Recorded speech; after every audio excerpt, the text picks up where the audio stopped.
CBS 12's Treasure Coast reporter Erin McPherson begins our live team coverage tonight. She joins us live from the St. Lucie Lock and Dam, where this algae-filled water is just pouring through. Erin?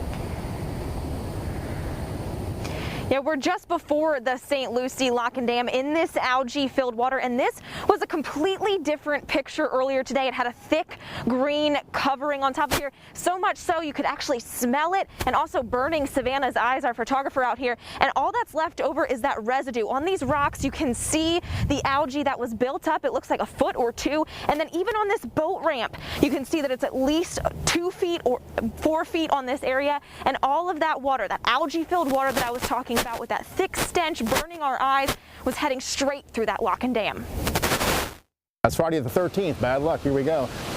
The moment many on the Treasure Coast, like Mike Connor, a local fisherman, have been dreading. The algae-covered lake water coming our way. My feelings are the river's going to take a real whack again. Today is day one of discharges from Lake Okeechobee after a 2-week break. I wouldn't be surprised if our estuary didn't look like the Caloosahatchee in about 10 to 14 days. I'm praying not, but I think that's going to be the case. The Army Corps of Engineers made the announcement yesterday, saying they need to lower the level of the lake to protect the surrounding community from flooding, something some Martin County residents say was a questionable decision, impacting the Treasure Coast for a, quote, possibility. I don't understand why it's okay to knowingly poison hundreds of thousands of people with toxic water. Kim Stryber loves Martin County, but doesn't want to stick around for this. Sell and get out. You know, it's not safe. This is unfortunately the new norm here. She says there's no way to fix what's happening now. I don't think there is a way to salvage this summer or any summer for years to come.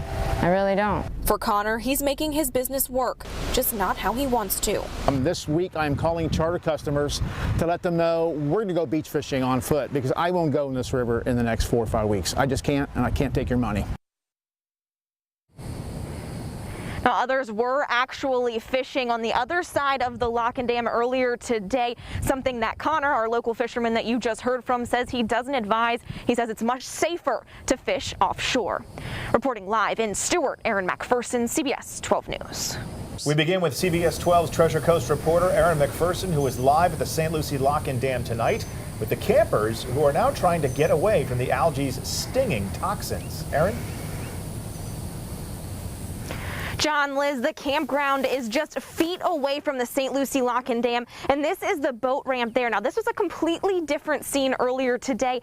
This area was filled with algae, covered in that bright green, and all that's left right now is that residue. This boat ramp has feet of that residue left over, and over on the rocks over here, you can see at least a foot or two of that residue, and it was so thick our eyes were burning out here, and the stench was very intense. Completely different scene than what we're looking at right now.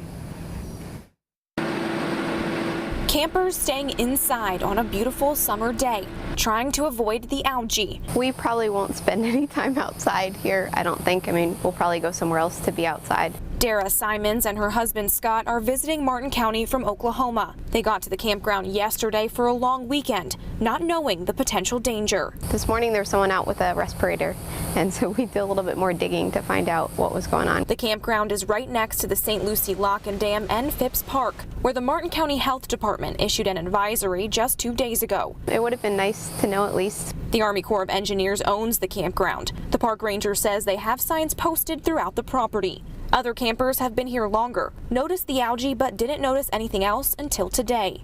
The air's not normal today, and I don't think I'd want to sit and breathe it all day. Karen Fuchs is from the West Coast and is familiar with the algae crisis. She's unfortunately heading back tomorrow, where it's worse. Hope they get a solution. I also spoke with a couple from Alabama who said they started to be feeling some breathing issues. So they actually asked me for one of our masks, see if we had any extra. We actually luckily have a few of these in our car, so we were able to help them out. But some of those campers were very concerned and were taking precautions right away. Reporting live in Stewart, Erin McPherson, CBS 12 News.